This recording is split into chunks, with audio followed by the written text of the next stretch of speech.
Assalamualaikum warahmatullahi wabarakatuh. Salam sejahtera untuk kita semua.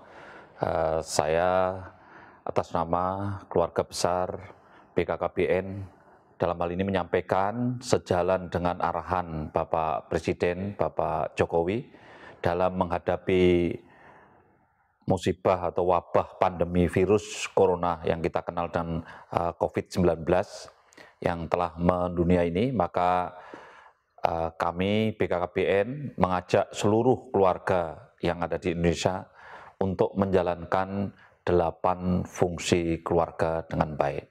Kita semua tahu bahwa keluarga adalah unit terkecil dari penduduk dan juga masyarakat yang merupakan suatu ikatan yang kuat secara batiniah dan juga secara spiritual, di mana di dalam suatu keluarga itu tentu punya ikatan dalam bentuk kebersamaan, keselarasan, dan juga mempunyai toleransi antar anggota keluarga dan juga antar keluarga di dalam masyarakat.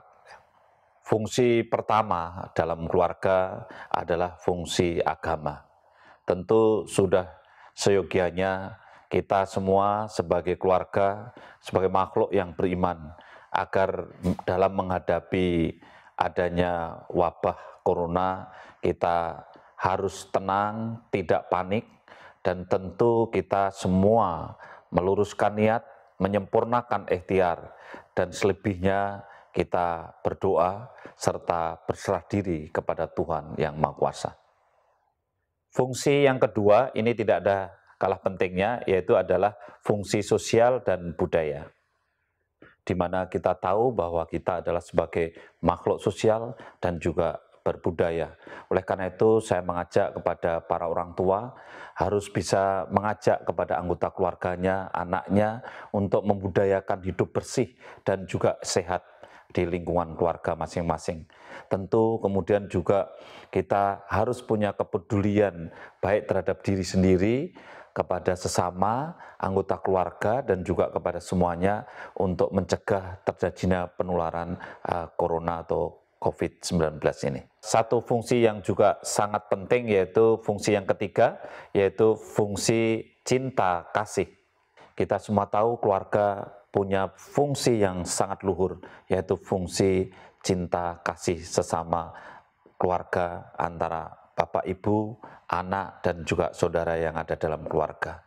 Maka sebagai wadah bersemainya kehidupan yang penuh cinta kasih lahir batin ini, maka keluarga harus punya rasa empati, memperhatikan, dan juga menolong dengan ikut tanggung jawab.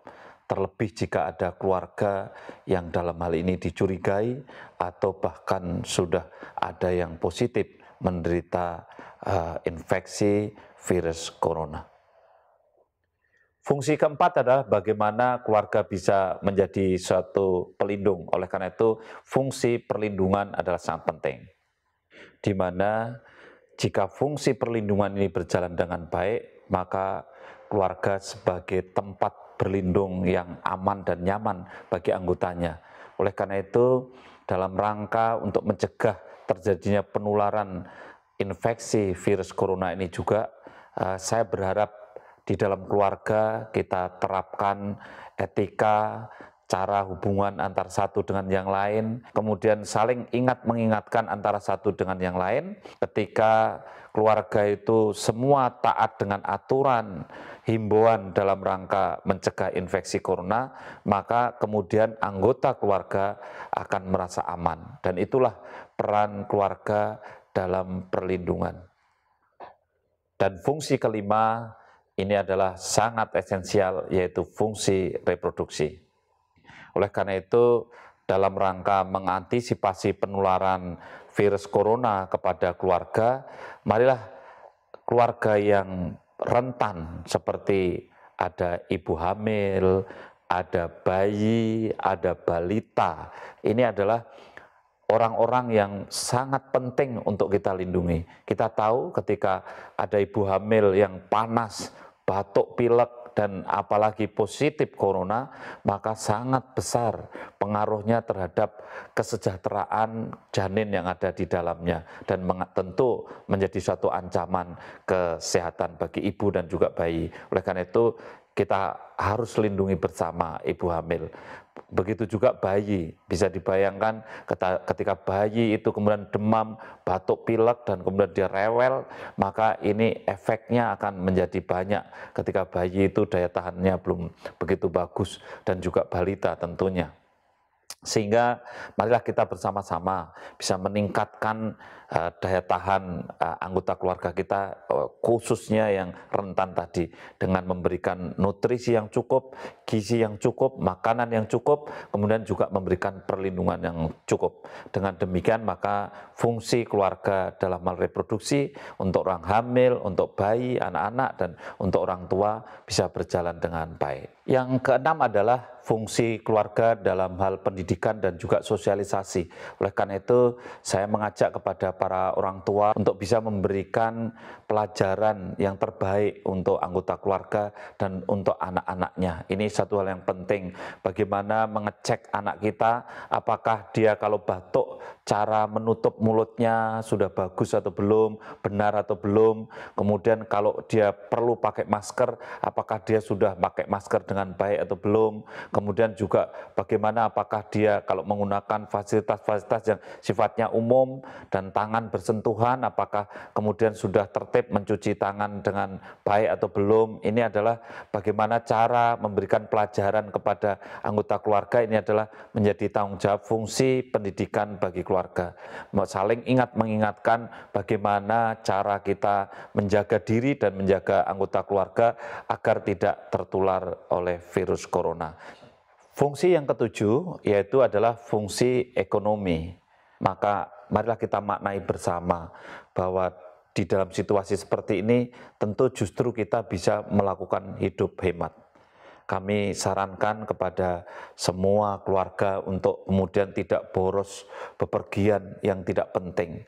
Begitu juga ketika pendapatan kita tidak berlebihan, kemudian kita ada pengeluaran yang tidak berguna, contohnya seperti merokok.